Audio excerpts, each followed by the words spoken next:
Guys welcome back to the channel. ఎలా ఉన్నారు? ఇంకొన్ని రోజుల్లో సెకండ్ ఇయర్ ఎగ్జామ్స్ స్టార్ట్ అవబోతున్నాయి.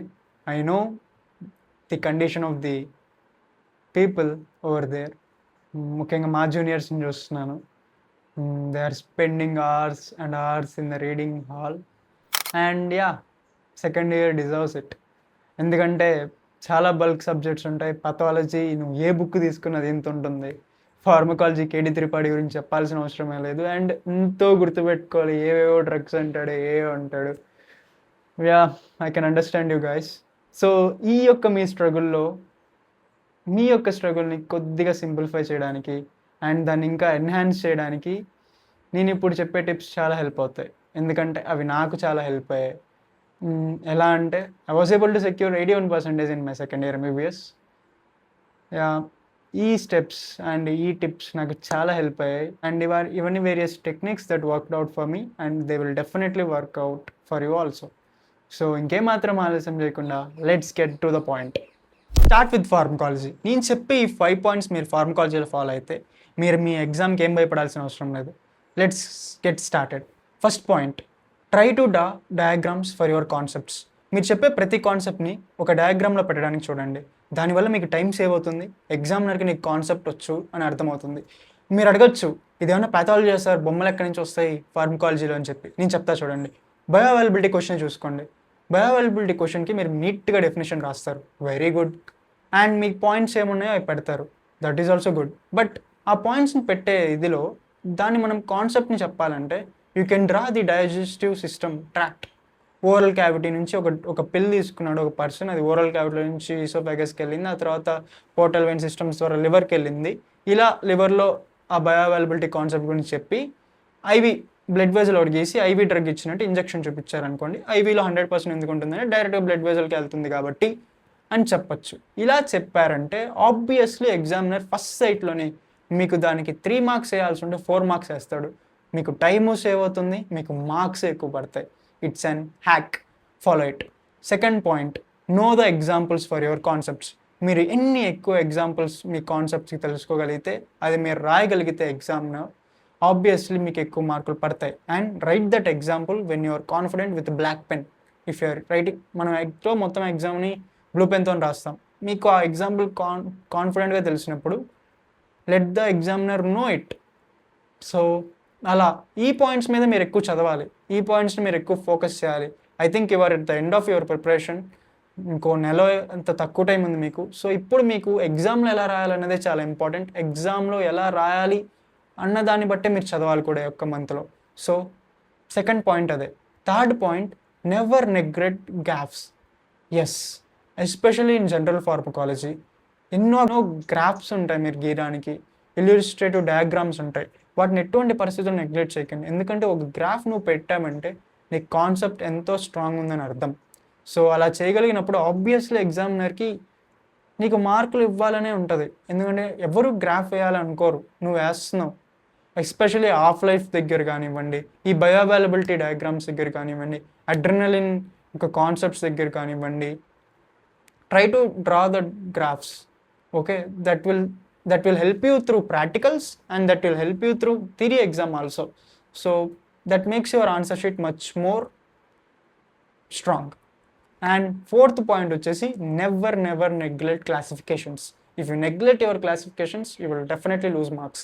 ఎందుకంటే ఒక 10 మార్కర్లో మీరు మిగిలిన వాటన్నిటికీ ఒక డ్రగ్ గురించి వాళ్ళు అడిగితే మిగిలిన వాటన్నిటికీ ఒక 5 మార్క్స్ ఉంటే 5 మార్క్స్ క్లాసిఫికేషన్కే ఇస్తున్నారు.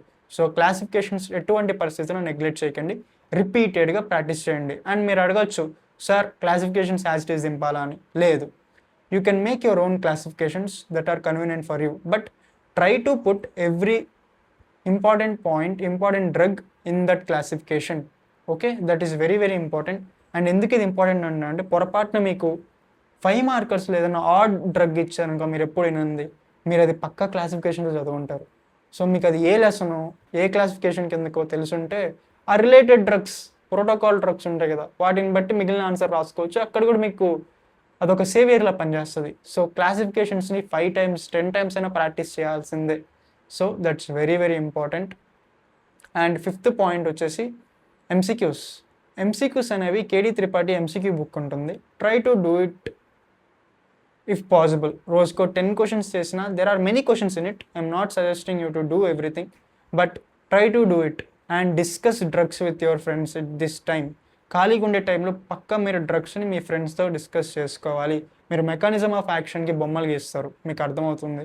అండ్ యూజెస్ పక్కా నిమోనిక్స్ ద్వారా గుర్తుపెట్టుకోవడానికి ట్రై చేయండి. There are many mnemonics for remembering pharmacology. Uses కానీ అడ్వర్స్ ఎఫెక్ట్స్ కానివ్వండి, వెరీ ఇంపార్టెంట్. అండ్ కాంట్రాఇండికేషన్స్ చాలా ఇంపార్టెంట్. అండ్ మెయిన్గా ఇంపార్టెంట్ వచ్చేసి అడ్వర్స్ ఎఫెక్ట్సే. వాళ్ళు మిమ్మల్ని వైవాలో కానీ టెస్ట్ చేసేది అడ్వర్స్ ఎఫెక్ట్స్ మీదే, యూజెస్ మీద, ఎస్పెషలీ యాంటీ బ్యాక్టీరియల్ కానివ్వండి వీటి మీద. ఆ సెక్టార్ అంతా కూడా, యాంటీ మైక్రోబియల్ సెక్టార్ అంతా కూడా చాలా ఇంపార్టెంట్. అండ్ అప్డేట్స్, 5th పాయింట్లో మీరు యాడ్ చేసుకోవాల్సిన అత్యంత important point updates. Especially anti tubercular drugs కానీ, లెప్రసీ డ్రగ్స్ కానీ, ఇవన్నీ న్యూ అప్డేట్స్ వాళ్ళు ఎక్స్పెక్ట్ చేస్తారు. మీరు కనుక పొరపాటున అప్డేట్ని కనుక రాయగలిగితే, దాన్ని మీరు ఎగ్జామ్లో హైలైట్ చేయగలిగితే, done, you will score very well in pharmacology. Let's start with pathology. I know it is one of the bulkiest subjects you will ever encounter in your MBBS second year. But ఇప్పుడు నేను చెప్పే ఈ tips మీకు ఆ సబ్జెక్ట్ని కొంచెం easy చేస్తాయి. First things first, never neglect histopathological diagrams. Repeatedly practice them. You will score more marks if you draw those stains and those diagrams rather than writing pages of matter. Obviously, flowcharts అనేవి చాలా important. అది second point. ఎప్పుడు ఎక్కడైనా నీకు diagram ద్వారా ఒక పాయింట్ని చెప్పగలిగిన ఛాన్స్ ఉంటే, అది ఏ ఎగ్జామ్ అయినా కావచ్చు, అదే ఫాలో అవ్వు. ఇప్పుడు నీకు అథెరోస్క్లెరోసిస్ అనే క్వశ్చన్ వచ్చింది అనుకోండి, you can draw beautiful diagrams. Acute inflammation అనే క్వశ్చన్ వచ్చింది అనుకోండి, అందరు బ్యూటిఫుల్ డయాగ్రామ్స్. ఆ స్టెప్స్ అన్ని ఒక దగ్గర జాట్ డౌన్ చేసి ఈ 10 స్టెప్స్ ఉంటాయి అని చెప్పి నీట్గా బొమ్మలకి. Don't write anything, you need not to write anything. చెప్తున్నాను కదా, పాథాలజీలో ఎస్పెషల్లీ నువ్వు ఒక హిస్టోపాథలాజికల్ డయాగ్రామ్ గీసి దాన్ని కరెక్ట్గా లేబుల్ చేసి, అండ్ నువ్వు చెప్పాలనుకున్న దాన్ని ఫ్లో చార్ట్లో గీసి పక్కన మంచి డయాగ్రామ్స్ గీస్తే నువ్వు ఒక్క మాట కూడా రాయాల్సిన అవసరం లేదు, పారాగ్రాఫ్ రాయాల్సిన అవసరమే లేదు పాథాలజీలో. మేము ఎగ్జామ్ రాసేటప్పుడు మాకు క్వశ్చన్ వచ్చింది, హైపర్ట్రోఫీ హైపర్ప్లేజియా అని. అండ్ నాకు లాస్ట్ 30 minutes అనుకుంటా, ఎంత దారుణంగా రాశాను అంటే రైటింగ్ అంత దారుణంగా రాశాను. ఎందుకంటే ఇంకా నాకు 2-3 క్వశ్చన్లు ఉన్నాయి. బట్ నేను చేసిన ఏంటో తెలుసా పెద్ద థింగ్, 2 సైడ్లు పేపర్లో రాయాల్సిందంతా రాసేసి వెంటనే నేను చేసిందల్లా ఎన్నో డయాగ్రామ్స్ గీసా. యూట్రస్ బొమ్మ గీసి, దీంట్లో హైపర్ట్రోపియాలు ఉంటాయి, బెనైన్ ప్రోస్టెటిక్ హైపర్ప్లేజియా బొమ్మ గీసి అది గీయడం, అబ్స్ట్రక్టివ్ సిమ్టమ్స్ వస్తాయని గీయడం, ఇలా సెల్ సైజులు పెంచినట్టు చూపించడం, సెల్ నెంబర్ పెంచితే హైపర్ప్లేజియా అని చూపించడం, ఇలా చాలా బొమ్మలు గీసా. వాటి డిఫరెన్సెస్ కూడా అడిగారు మమ్మల్ని. సో ఆ డయాగ్రామ్స్ చూస్తే ముందు నువ్వు ఏం రాసాడు ఎవరు చూడాలి కదా, నీ రైటింగ్ ఎలా ఉంది, ఆ పాయింట్లో అది ఇంపార్టెంట్ కాదు కదా. సో అందుకనే డయాగ్రామ్స్ అనేవి చాలా ఇంపార్టెంట్ పాథాలజీలో. అండ్ ఫ్లో చార్ట్స్ అనేవి కూడా. జెనెటిక్స్ కొన్ని మార్కర్స్ ఉంటాయి, హెచ్సి మార్కర్స్, అండ్ కొన్ని జెనెటిక్స్ స్పెషల్లీ ఉంటాయి క్యాన్సర్స్ కానీ, బోన్ రిలేటెడ్ స్టఫ్లో కానీ, అలాగే ఆ బ్రెయిన్ ట్యూమర్స్లో కానీ, ఇవన్నీ. సో వీటి మీద ఎక్కువ ఫోకస్ చేయండి. ఆబ్వియస్లీ మీ పాథాలజీ అనేది చాలా ఈజీ అవుతుంది. Talk about microbiology. First tip, integrated with pharmacology. ఎందుకంటే ఫార్మకాలజీలోని యాంటీ మలేరియల్ డ్రగ్స్లో మీరు మెకానిజం ఆఫ్ యాక్షన్ రాయాలి. అది రాయాలంటే మీకు లైఫ్ సైకిల్ తెలియాలంటే మీరు మైక్రోలోనే చదవాలి. అండ్ ఈ యాంటీ మైక్రోబియల్ ఏజెంట్స్ అన్నీ మీరు ఫార్మకాలజీలో ఎలా చదువుతారో, ఆల్వేస్ ఇంటిగ్రేటెడ్ విత్ మైక్రోబయాలజీ, అదొకటి. ఇంకా జనరల్ మైక్రోబయాలజీలో you have to repeatedly study them.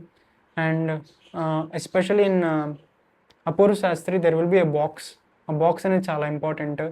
And ప్రతి ఒక్క ఆర్గానిజమ్స్కి స్పెసిఫిక్గా చదవాలా అంటే ఎస్, వాటికి స్పెసిఫిక్గా కొన్ని స్పెసిఫిక్ ఇన్వెస్టిగేషన్స్ ఉంటాయి, అవి మాత్రం చదవండి. And I suggest you to read it from Preethi ma'am, especially patho and micro. ఆమె నోట్స్ కానీ ఆమె క్లాసెస్ కానీ ఎక్స్ట్రాడినరీగా ఉంటాయి. అండ్ ఎగ్జామ్లో మీరు కనుక ఆమె గీసే diagrams, on screen diagrams depict చేయగలిగితే you will definitely secure more and it will be easy for you. And ఈ మూమెంట్లో మిమ్మల్ని సోర్స్ మార్చమని నేను అడగను. మైక్రోలో మీరు చేయాల్సిందల్లా ఒకటే, integrated with pharmacology if possible, whenever integrated with pathology also. And then second point, and immunity అనేది మీరు పాథోలో కానీ మైక్రోలో కానీ ఒక దగ్గరే చదవండి, దట్స్ ఎనఫ్. అదే మీరు రెండింటిలో కలిపి రాయొచ్చు. మాకు మాత్రం ఇమ్యూనిటీ అనే చాప్టర్ నేను పాథోలోనే చదివాను, అది నాకు చాలా సేవియర్ అయింది. ఎందుకంటే మాకు హైపర్ సెన్సిటివ్ ప్రతి ఒక్క దగ్గర అడిగారు. సో అలా సేవ్ అవ్వచ్చు. సో మీకు దేనికి స్పెసిఫిక్ మీడియాస్ ఉంటాయి, ఏమేమి డయాగ్రామ్స్ గీయాలి అనేది ఇంపార్టెంట్. మీరు కల్చర్ మీడియా డయాగ్రామ్స్ ఎన్ని గీయగలిగితే అంత బెనిఫిట్. అండ్ టెస్ట్లని ఎలా అయితే మీరు డయాగ్రామ్స్ ద్వారా డెపికేట్ చేయగలిగితే అంత బెటర్. అండ్ లైఫ్ సైకిల్స్ రిపీటెడ్గా ప్రాక్టీస్ చేయాలి. సో యా, థర్డ్ థింగ్ వచ్చి ఎంసీక్యూస్. అర్చిత్ బోలు వెనకాల ఉండే కేస్ స్టడీస్ కానీ ఎంసీక్యూస్ కూడా చేయండి. They will be very very helpful. Revise. Microbiology is all about revisions. ఎన్నిసార్లు రివిజన్ చేయగలిగితే అంత benefit. Okay, this is all about micro. Got to mention this point.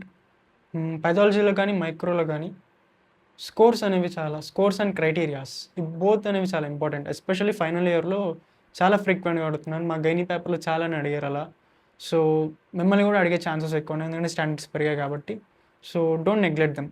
అన్నీ ఒక దగ్గర జాట్ అవుట్ చేసుకొని ఇంటిగ్రేట్ చేసుకొని వాటిని రిపీటెడ్గా చదవండి, అలాగే వాటిని గుర్తుపెట్టుకోగలం. బాగానే ఉంది, ఇప్పుడు ఎగ్జామ్లో ఎలా రాయాలి చెప్పండి అనేది. అట్ ద ఎండ్ మనం ఇవన్నీ చదివేది ఎగ్జామ్ కోసమే కదా.